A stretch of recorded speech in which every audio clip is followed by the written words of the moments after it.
After dedicating 22 years of service to the United States Air Force, a Papillion man is now battling terminal cancer. With an unknown amount of time left, he's on a mission to spread awareness about higher cancer rates that could be linked to hazardous exposure during his time served. In a First Alert 6 exclusive, Aaron Hartley shares how lawmakers are getting involved.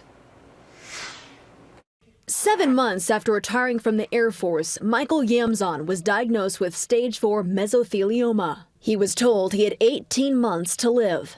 Mesothelioma, the only way you can get that is through exposure to asbestos. According to the American Cancer Society, the average age for mesothelioma diagnosis is 72 years old.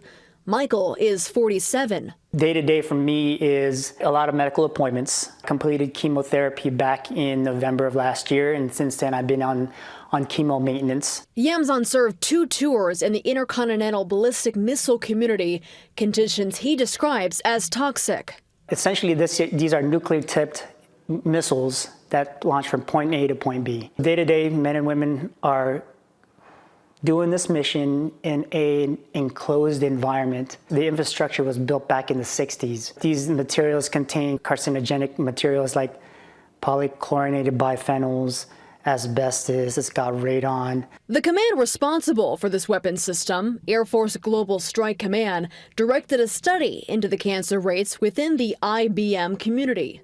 The study, which started in 2023, is being conducted by another Air Force organization. That right there is my first problem.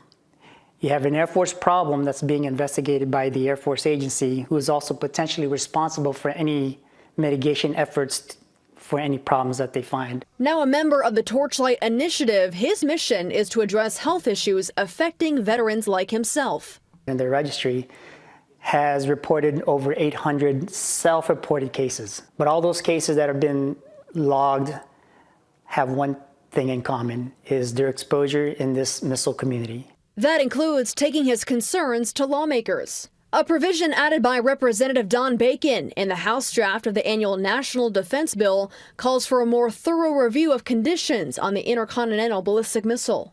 Their initial feedback was that they didn't see a connection between higher cancer rates and people working in the ICBMs. But as you know, talking to the folks who are veterans there, they're convinced that there are higher cancer rates, that people are catching blood cancers earlier than normal and at a higher rate. Let's give them confidence that the Air Force has looked under every stone. Yamzon hopes this amendment will be a step towards helping to save the lives of men and women, both present and future, during their service. A lot of my time is dedicated to this, to help the Torchlight Initiative, to help Mission Next Foundation, so that I can prevent others to walk in my shoes, and to help those who are in my shoes to get them the health care that they truly deserve. In Papillion, Aaron Hartley, First Alert 6. Yeah, our hearts go out to him. The bill has been passed out of committee, but the House must still vote on it. Then the House passed bill and the Senate passed bill will need to merge into one bill.